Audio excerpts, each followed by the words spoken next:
আসসালামু আলাইকুম, ওয়েলকাম করছি রিয়াসত আজিম। ভিন্ন ধর্ম মতাদর্শে যারা শুনছেন সবার প্রতি আন্তরিক কৃতজ্ঞতা। বাংলাদেশ দল এই মুহূর্তে একটা ভয়াবহ জটিলতার মধ্যে রয়েছে।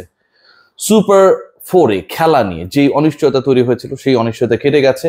বাংলাদেশ তাদের পয়েন্টের জোরে, নট ইভেন রানরেট, কারণ রানরেটের ইস্যুয়ের আসার কোনো সুযোগ তৈরি হয় নাই, যেহেতু বাংলাদেশ সেকেন্ড বেস্ট টিম ছিল তাদের গ্রুপে according to the point table.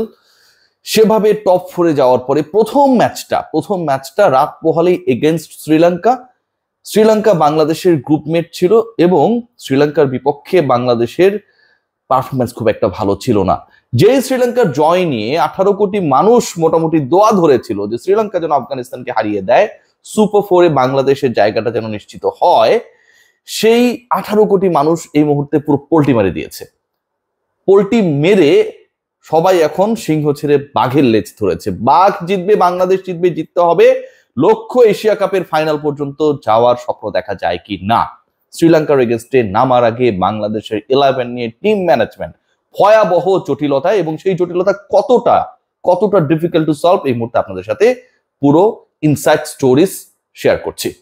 দেখুন, বাংলাদেশ দল লাস্ট যে ম্যাচটা খেলেছিল, যেই ম্যাচে আফগানদের হারিয়েছিল, সেই ম্যাচে ফুল টাইম বোলার অথবা প্রপার বোলার ছিল 4 জন। বাকি 4 ওভারের যে কোটা ছিল সেটা সাইফ এবং শামীম হোসেন পাটোয়ারিকে দিয়ে ফুলফিল করানোর পরিকল্পনা করা হয়। দুজন মিলে দেন 55 রান। 8 রানের ব্যবধানে আফগানিস্তানকে হারানোর ম্যাচে বাংলাদেশের 2 পার্ট টাইমার তারা 4 ওভারে দিয়েছে 55 রান। বাংলাদেশ যখন শ্রীলঙ্কার এগেনস্টে খেলবে তাদের batting line up more difficult to handle. এবং কতটা ডিফিকাল্ট, সবশেষ ম্যাচে আবুধাবিতে আফগানিস্তানের বিপক্ষে যেভাবে তারা ম্যাচটা কনভিন্সিংলি জিতে নিয়েছে, সেখান থেকে সেটা প্রমাণিত। বাংলাদেশের বিপক্ষে যেভাবে 32 বল হাতে রেখে শ্রীলঙ্কা জিতেছিল ওই একই আবুধাবিতে, সেখান থেকে সেটা প্রমাণিত। So difficult comparing to Afghan batting line up, সেই difficult batting line up Sri Lanka যারা এটা নিয়ে খেলতে নামবে তাদের এগেনস্টে কি বাংলাদেশ পার্টির মধ্যে নামিয়ে দেবে? একজন বোলার পারছে, স্কোয়াডে 11-এ একজন, স্পেশালিস্ট 11-এ একজন full time bowler, proper bowler, team management বাড়াচ্ছে। 4 জন বোলারের ঝুঁকি বাংলাদেশ দল is not going to take. So একজন যেহেতু বাড়ছে, একজন নাম্বার অফ বোলার যদি বাড়ে, তাহলে বোলিং ডিপার্টমেন্টে তো আসলে কাউকে কমানোর সুযোগ নেই। হয়তো কারো রিপ্লেস কেউ হতে পারে, কিন্তু কেউ কাউকে এমন ভাবে রিপ্লেস করবে না যে ও নাই হয়ে গেছে। ব্যাটিং ডিপার্টমেন্ট থেকেই একজনকে বাদ পড়তে হবে। সো ব্যাটিং ডিপার্টমেন্ট থেকে একজন বাদ পড়ছেন, সেই ক্রিকেটার কে? সেই আলোচনায় রয়েছে আবার 3টা নাম। এই 3 নামের মধ্যে সবচেয়ে বেশি আলোচিত নাম হচ্ছে তাওহিদ হৃদয়, যিনি গত ম্যাচে 20 বলে 26 রান করেছিলেন। তার ব্যাটিং স্টাইল, অ্যাপ্রোচ, অ্যাপ্লিকেশন এখন পর্যন্ত খুব বেশি কনভিন্সিং না কারো কাছে। রয়েছেন আমাদের টেলে যে 2 জন ব্যাটিং করেন, বিশেষ করে 5 এবং 6, শামীম হোসেন পাটোয়ারি এবং জাকির আলী অনিক। লাস্ট ম্যাচে তাওহিদ হৃদয় তো কিছু রানস করেছেন, 130-এর কাছাকাছি স্ট্রাইক রেটে ব্যাট করেছেন, কিন্তু the way Zakir Ali Anik miss the balls to hit to touch, last 11 বলে 5টা ডট, যার মধ্যে টানা 4টা ডট দিয়েছেন জাকির আলী অনিক। সব বল একইভাবে লেগ স্ট্যাম্পের মানে লেগ সাইডের দিকে টেনে মারার চেষ্টায়, এন্ড হি ওয়াজ ফেইলিওর। স্লোয়ারে কিভাবে অ্যাপ্লাই করতে হয় স্লক্স ওভারসে, ওই কাজটা জাকির আলী অনেক করতে পারেন নাই। বিলো 100 স্ট্রাইক রেটে, 92 স্ট্রাইক রেটে ব্যাট করে তিনি ব্যাক করেছেন ড্রেসিং রুমে অপরাজিত থেকে। The same time Nurul Hasan Sohan, he faced only 6 balls and scored 12 runs, 200 strike rate. So 3 জন ক্রিকেটার রয়েছেন, এবং যারা ব্যাটিং লাইন আপের স্ট্রেংথ বলতে পারি, পার্ট বলতে পারি, যেভাবে এটাকে এক্সপ্লেইন করেন না কেন, আউট অফ 7 ব্যাটসম্যান, এই 7 জন ব্যাটার যাদেরকে বাংলাদেশ খেলিয়েছিল সবশেষ ম্যাচে 8 রানের জয় করা ম্যাচে, সেই 7 জন থেকে একজন বাদ পড়বেন।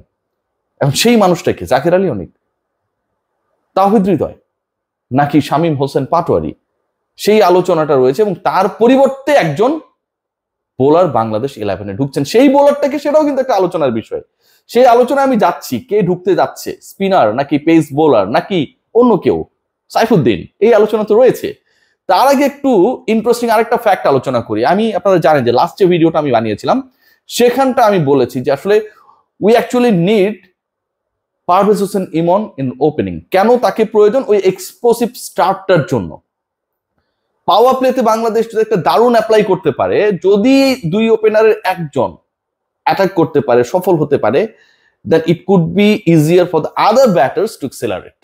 But team management, they are in a decision, almost এই ডিসিশনটা ডান। পারভেজ হোসেন ইমনের কালকের ম্যাচে শ্রীলঙ্কার এগেনস্টে খেলার সুযোগ নেই, সুযোগ তারা দেখছেন না।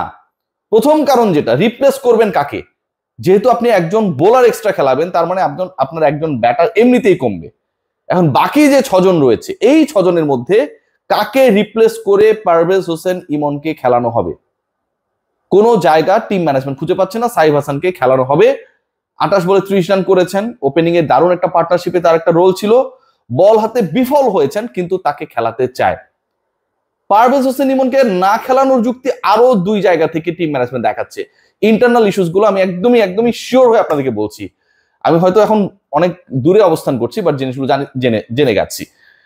প্রথম পয়েন্ট যেটা, সবশেষ 3টা 0 মেরেছেন পারভেজ হোসেন ইমন যেই দলের বিপক্ষে। একটু যদি স্ক্রল ডাউন করেন দেখতে পাবেন দ্যাট টিম ও শ্রীলঙ্কা। লাস্ট যে ম্যাচটা খেলেছে বাংলাদেশ শ্রীলঙ্কার এগেইনস্টে, প্রথম 13 বলে 2 ওপেনার কোনো রান করতে পারেন নাই এবং দুজনেই ফিরে গেছেন।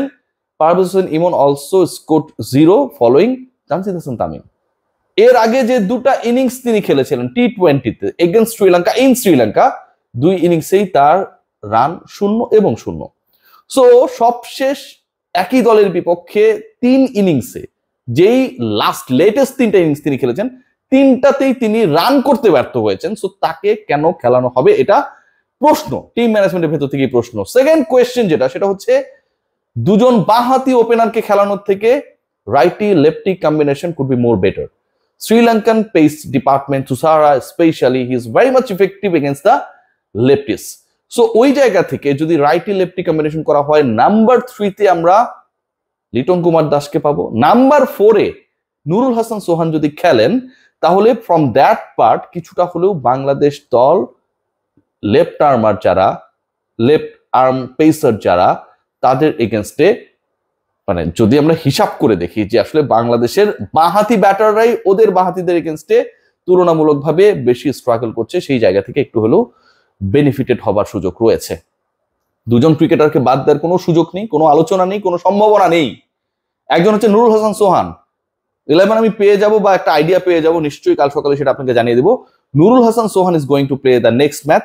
The way he showed his temper during the match, his character, it was unbelievable. একটা সময় মনে হচ্ছিল যে আফগানিস্তান বাংলাদেশ থেকে ম্যাচটা ছিনিয়েই নেবে। The way he driven himself, stop the ball, threw it and got the run out, অসাধারণ ছিল করিম জান্নাতের এগেনস্টে। তিনি যেভাবে অনেকটা আম্পায়ারের সাথে অ্যাগ্রেসিভলি গিয়ে ওয়াইড আদায় করে নিয়েছিলেন, খেয়াল করে দেখবেন, সেটা কিছুটা হলেও দলকে বুস্ট আপ করেছিল, ক্যারেক্টার শো করেছিলেন। যেই সময় Zakir Ali Anik was failing to touch the ball, at least he scored 12 from 6. So Nurul Hasan Sohan, he will be in the 11 and definitely his batting order will be promoted যতটুকু মনে হচ্ছে। একই সাথে Nasum Ahmed, the man of the match, the man actually who played his most toughest match in life, socially যেভাবে attacked হয়েছিলেন, national টিমের 11 থেকে যেভাবে বাইরে ছিলেন, then came back and become the heroic character. Nasum Ahmed is also going to be the part of the 11. এই দুজনকে বাদ দেওয়ার, ছেড়ে ফেলার কোনো সম্ভাবনা নেই। সাইফের ব্যাপারেও টিম ম্যানেজমেন্ট ভেরি পজিটিভ। ইমনের চান্স কম নেই বললেই চলে। একজন ব্যাটার কমছে, 5 জন বোলার নিয়ে বাংলাদেশ নামছে। Who is going two B the part of 11, এটা নিয়েও মোটামুটি আজকের পরে একটা প্রপার আইডিয়া পেয়ে যাব বলে আশা করছি। সবাই ভালো থাকবেন, টেক গ্রেট কেয়ার। শুভকামনা টিম টাইগার্সের জন্য। সবশেষ 3 টি20তে জানিয়ে রাখি, শ্রীলঙ্কার বিপক্ষে বাংলাদেশের 2টা জয়, লাস্ট ম্যাচে তারা পরাজিত হয়েছে। এটাও কিন্তু একদিক থেকে বাংলাদেশের জন্য প্রতিশোধের মিশন। আবার একই সাথে আমাদের দোয়া তো এখন অনেক ইফেক্টিভ হয়ে গেছে, স্পেশালি যেই সব ম্যাচে শ্রীলঙ্কা খেলে। আমরা এখন পোল্টি মেরে শ্রীলঙ্কার এগেনস্টে দোয়া করব, আমরা বাংলাদেশের পক্ষে চলে যাব। হোপফুলি শ্রীলঙ্কা হেরে যাবে, আমাদের দোয়া কবুল হবে, বাংলাদেশ সুপার 4-এ প্রথম ম্যাচে জিতে ফাইনালের দিকে চোখ রাঙাবে। Take care.